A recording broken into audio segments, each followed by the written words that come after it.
Israel దేశం ఆ తర్వాత అమెరికా దేశం ఇరాన్ మీద ఎందుకు దాడులు చేస్తున్నాయంటే, ఇరాన్ వాస్తవానికి మిడిల్ ఈస్ట్ రీజన్లో గొప్ప లీడర్ కావాలి, నేనే మొత్తం ఈ మిడిల్ ఈస్ట్ రీజన్ అంతా కూడా నేనే పరిపాలన చేయాలని అలీ ఖమేనీ ఎంతగానో ఆశపడుతూ ఉన్నాడు. ప్రపంచవ్యాప్తంగా టెర్రరిజంని ఎస్టాబ్లిష్ చేయాలి, షరియా చట్టాన్ని తీసుకురావాలని, రాడికల్ ఉగ్రవాదాన్ని పెంచి పోషించాలనేటువంటి ఆలోచన అలీ ఖమేనీదట. అందుని బట్టి ఈ యొక్క ఇజ్రాయెల్ కావచ్చు, అమెరికా దేశం కావచ్చు, ప్రపంచం అంతా సుభిక్షంగా ఉండాలి, ప్రపంచం అంతా శాంతిగా ఉండాలనే ఉద్దేశంతో, ఆ రాడికల్ టెర్రరిజం అంతమొందించాలనే ఉద్దేశంతో ఇరాన్ మీద దాడి చేయడం మొదలుపెట్టారు. ఇంకో ప్రాముఖ్యమైన సత్యం ఏంటంటే, ఇరాన్ వాస్తవానికి ప్రపంచవ్యాప్తంగా ఉన్నటువంటి ఉగ్రవాద సంస్థలకి ఫండింగ్ ఇవ్వడం ప్రారంభించింది.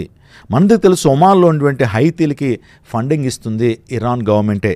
ఆ తర్వాత లెబనాన్లో ఉన్నటువంటి హిజ్బుల్లా అనేటువంటి సంస్థకు ఫండింగ్ ఇస్తుంది, ఆయుధాలను సరఫరా చేస్తుంది ఇరాన్ గవర్నమెంటే. హమాస్ తీవ్రవాదాన్ని కూడా సపోర్ట్ చేస్తుంది ఇరాన్ సుప్రీం లీడర్ అలీ ఖమేనీయే. అందుని బట్టి ఈ వ్యక్తిని ఎలాగైనా సరే అంతమొందించాలనేటువంటిది ఇజ్రాయెల్ ఆ తర్వాత అమెరికా ఆలోచన. ఇరాన్కి అమెరికా అంటే అస్సలు పడదు. అమెరికాని ఏనాటికైనా నాశనం చేయాలనేటువంటిది ఇరాన్ యొక్క లైఫ్ టైం గోల్ అయి ఉంది. న్యూక్లియర్ వెపన్స్ తయారు చేయడం మొదలుపెట్టారు.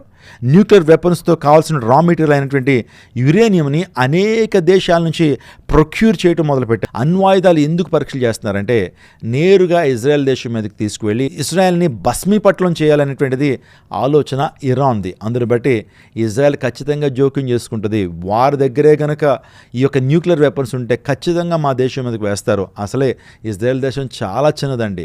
1 కోటి మంది మాత్రం జనాభా ఉంటారు. ఒక్క బాంబు వేశారంటే చాలు దేశం అంతా కూడా భస్మం అయిపోద్ది, దేశం అంతా బూడిదైపోద్ది. ఇజ్రాయెల్ ఎప్పటికప్పుడు ఇరాన్ ఎక్కడ తయారు చేస్తుంది, అసలు యురేనియంని ఎక్కడి నుంచి వాళ్ళు ప్రొక్యూర్ చేస్తున్నారు అనే విషయాలన్నీ కూడా ముందుగానే తెలుసుకుంటూ ఆ దేశం మనుగడను కాపాడుకోవడం కొరకు ఎన్నోసార్లు హెచ్చరికలు జారీ చేయించారు.